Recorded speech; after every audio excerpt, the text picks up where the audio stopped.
Hello basketball coaches and basketball players, my name is Alan from Al's Basketball Training, and today I'm going to show you my top 5 zone offenses for youth basketball teams.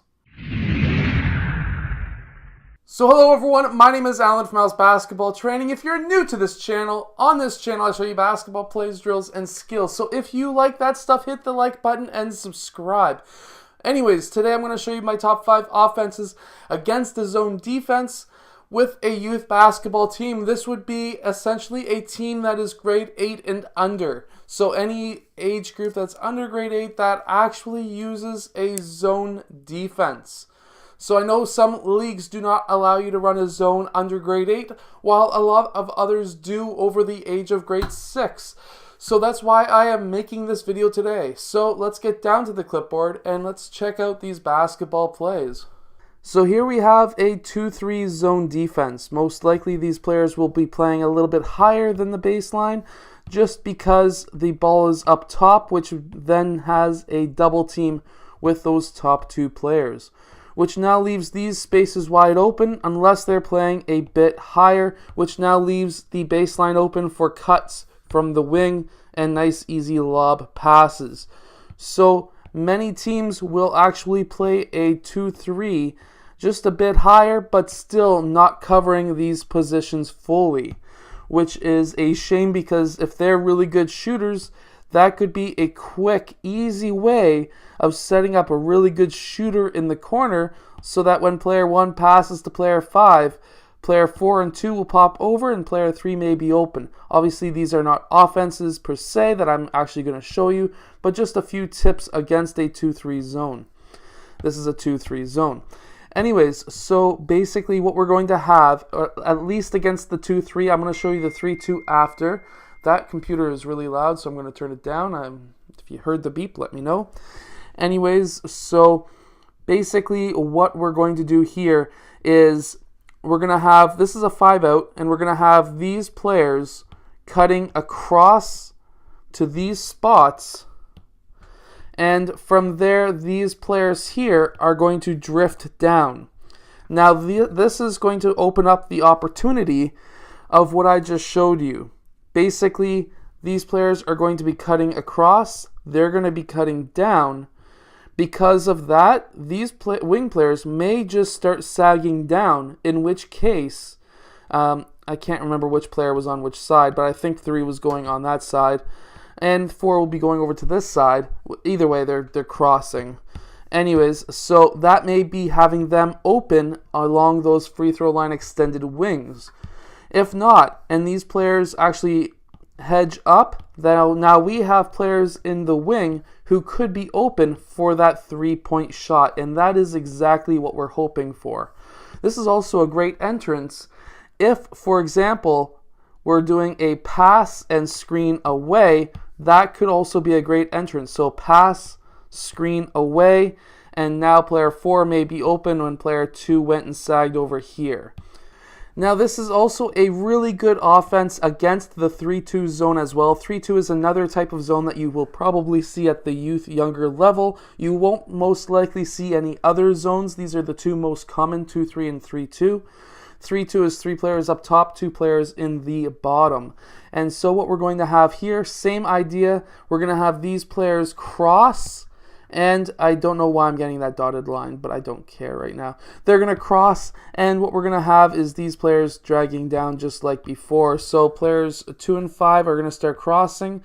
3 and 4 are going to start hedging down, which is going to bring players 3 and 2 in or down, one or the other. And players 5 and 2 are going to be popping out to these wings. Whichever side is open. Right now, player 2 is open. He's going to receive that ball, which is going to bring player 2 up. And player 2 is going to pass over to this wing. Now, when this wing gets the ball, he could shoot that 3-point shot against that 3-2 zone, as he should be wide open. If not, that could bring player 4 out. And by doing that, player 5 could now cut back door down the middle of the key as this whole area is open, and that could open up a layup, or if player 5 red was able to recover fast enough, this could be a quick pitch out for a 3-point shot from player 4. Another way to look at this, if the wing still had the ball After what player 1 passing the ball to player 2 and passing over here, we could actually have player 1 still screening for player 3, and player 5 would then be able to cut down that middle of the key like I was showing you before, so that he can hit that easy layup. Now in our next play, where I'm going to show you a really good play. It's a 4 out 1 in against a 2-3 zone. And what we're going to do here, this is a triangle offense that I just absolutely love to run against the 2-3. So we're going to have player 1 passing over to player 3, which is now going to bring player 4 out and somewhat guard him because player 4's position is right about there. So that now we're going to have player 1 go and cut towards this wing, and at this point we should have the defense sliding over just like this, and player 1 may be open really quickly for a 3 before player 4 gets back down there. Now what we're looking to do, or at least what I'm looking to do, is feed that ball to the post, because there's a really good reason for that. We could have player 4 doing a high cut across the key, which will now leave the high post open. This could be a jump shot, or player 1 could still have the ball. That cut could still happen.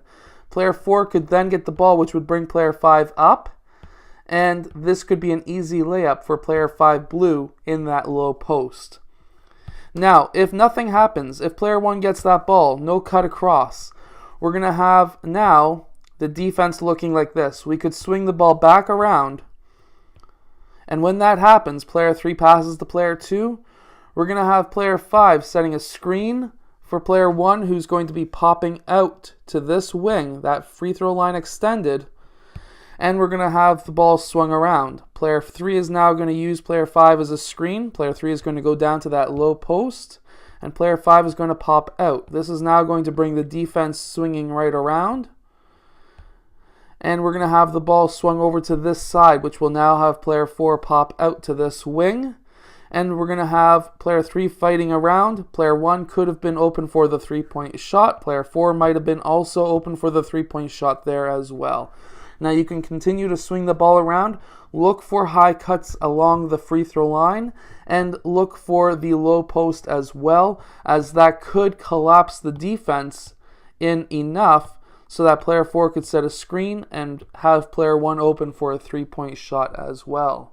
There's many things that can happen in a triangle offense. That was me trying to draw a triangle. Now against the 3-2, again with that offense, most likely we're going to have these players playing like this if it's a matchup zone. But if it's not a matchup zone, most likely you're going to be having a double team up in that corner, which now we will have player 2 open before player 2 red recovers. And we're going to have player 1 popping down to this low area of the court. And look at that. Because player 4, that's his zone is actually this. There's no zone that covers this area. A 3-2 zone covers these zones. There's nothing in these corners. We need to attack these corners, and that is what we're doing in this triangle. If player 4 was to pop out and player 5 was to come over, as some coaches do say to do, look at that whole wing, that whole side, that whole bottom is wide open. That is insane. We could have, quite literally, a cut across, he could be open, and we could have a nice sneak in behind or cut down. This could be a nice high-low pass. You got to make sure that your players are always looking at who's defending them and read and react. You see an open lane, take it, call for it, go for it. Easy offense. Now in our third zone offense, I am going to show you a low 1-4. So 1 player up top, 4 players in the bottom, and what we're going to do is we are going to isolate this post player right here. We're going to isolate him by getting a high-low pass. Now how we're going to do this, we're going to have a double team up top. That's because that's what a 2-3 is supposed to do. Now we have 2 options. We could have 1 player just show to the high post, or we could have a wing player show to the high post. It's up to you. This is technically 2 plays in 1. Your point guard could say wing or post. If he says wing, wing goes to high post, which will bring that player up if he gets the ball. We now have 2 players open for possibilities, or they could be boxing out, or what I like to say, boxing out, so that now they have an open lane on both sides. Now, if he says post, post will shoot up. This will now bring player 5 up, and because player 4 is on this side of player 5 needs to keep him behind him, because this is going to be a nice, easy, high-low pass for an easy basket. This is a quick hitter. This also works against the 3-2. Let's check that out. Now, against the 3-2, what you need to instruct your team to do is to go to the, not necessarily the elbows or the shoulders, whatever you want to call it. We want to go to that inside that circle. So let's say he calls post. Post is going to come up. Player 1 is going to pass to player 3. At this time, whichever player, most likely these guys will be popping up, he'll be front facing player 5. Player 5 is going to try and cut off the pass. However, we have a player on this wing right here that's wide open. We could have player 3 take one dribble and one dribble only to this side, which is going to bring these players up. That'll bring and have player 4 wide open for the 3-point shot, but that also leaves a baseline wide open. Remember what I always say, against the 3-2 zone, the baseline is always open if you get to the high post, and that is 100% true in this offense, and that's what's going to happen.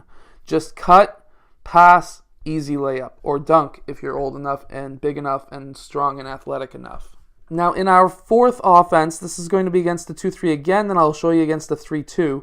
The 2-3 is going to be playing really super high because we're running a high 1-4 offense. And because of that, this is going to be opening up the baseline. And let me show you what I mean by that. Player 1 is going to pass to player 5 in that high post. That's going to drop player 2 down. And most likely, because these guys are playing so high, that may also bring them up as well, which is now really exposing this whole area of the court. If they don't show and player 4 stays down but player 5 goes up, we now have a back cut unless player 3 goes and cuts off player 3 from cutting. We would then have player 4 open in that wing for a 3, or you could still, because player 3 will get priority or get in front of player 3 red unless he totally cuts him off, and if that happens, we may have a pass up top and a cross for a 3, or we could have player 2 cut in baseline again for a lob and an easy basket. If we get 2 players cutting at the same exact time with the ball right here, 2 players cutting at the same time, player 3 has to play both of them. And if that happens, player 3 blue is going to get that ball, and because there's nobody else there to defend, at this young of age, player 3 is going to be popping up to defend. That's going to be an easy pass for a layup. If he doesn't pop up to defend, if he's older and he doesn't want to take, or if he's younger and he doesn't want to take a charge, but he's smart, he might be still playing that pass. So now player 3 can go in for that layup. If he plays and wants to take a charge, we now have also a hop step, land on both feet, pass over, and easy layup again. Now again, this same offense, the same 1-4, same principles against the 3-2. We're going to have the entry pass to the high post. At this time, that's going to bring player 4 up, and player 2 most likely will be shadowing him, not necessarily playing him, but we're going to have player 4 blue cutting back door, especially if player 2's really paying attention to player 5 blue. This would be a nice high-low pass, but also we could have player 2 and 3 cutting towards the rim, and that's going to be isolating one more time against player 5 red. We want to isolate one player against 2 as much as possible. And by doing that, that's going to allow a nice high-low pass or quick bounce pass for an easy layup. Okay, so now in our last play, we have a 3-2 offense against a 2-3 zone. And how this is going to work, I like this one just because most likely these guys will be playing just a bit higher just because the wings will be wide open. Another way of defending it is having a player like this, or defense like this, but most likely these guys will be double teaming up top. And if that happens, we're going to do a pass to the wing. If that happens, we're going to have player 4 pop up to this wing, or this post up top, and then we're going to have, at this time, most likely the defense moving very similar to like this. They're still in the 2-3, and what we're going to have now is player 5 kind of shadowing both player 4 and 5, player 3 popping up, player 2 guarding the high post, or having a double team on that wing. And if that happens, if this is a double team, I want a high-low pass. This is just a simple motion offense. If the ball gets swung back around, I want these guys to switch high to low, and it's just going to continuously move over just like that. And we're going to continue to swing the ball around the perimeter. These guys are going to continuously cross across just like this. Very, very simple, until we get a high-low pass for an easy layup. Now this also works against the 3-2 zone. However, what I would personally do is, instead of just passing the ball around without any screens up top, to confuse the defense just a bit, I would actually set a screen away. That way there's at least some movement up top, but we are going to be having the ability to have the high-low pass, because the high-low pass is going to be very, very good against the 3-2, as there's not really anybody guarding the 2 players down low. Anyways, I hope that you have enjoyed today's video. This was a very long video, at least for me to record it. It's been about roughly 23 minutes, and usually these things are only about 10 to 15 minutes to record, so I'm not too sure how long this video was, but it seems to be pretty long, but lots of information that's useful. I hope that you have enjoyed, and I will see you guys again tomorrow, because I post new videos every single day. Basically, through Skype, I can train with you one-on-one or one-on a group, one or the other. So if you are interested in that, click the link in the description. It's called Online Basketball Training. Basically, we'll be using Skype to be able to train with you. All you need to do is have a set of wireless headphones, a cell phone, tablet, or laptop with a webcam, and we are able to train one-on-one. All you need to do is take it to your local gym, as long as they have Wi-Fi, or to the park, or you can do it in your backyard, and I can help you become a better basketball player. Hello, so if you have liked this video, click over here to subscribe, or maybe over here, depending on which side I put it on. I don't know yet. Anyways, also the opposite direction, or the opposite side, is another video you may like. So I hope to see you again in one of those next videos. Yeah.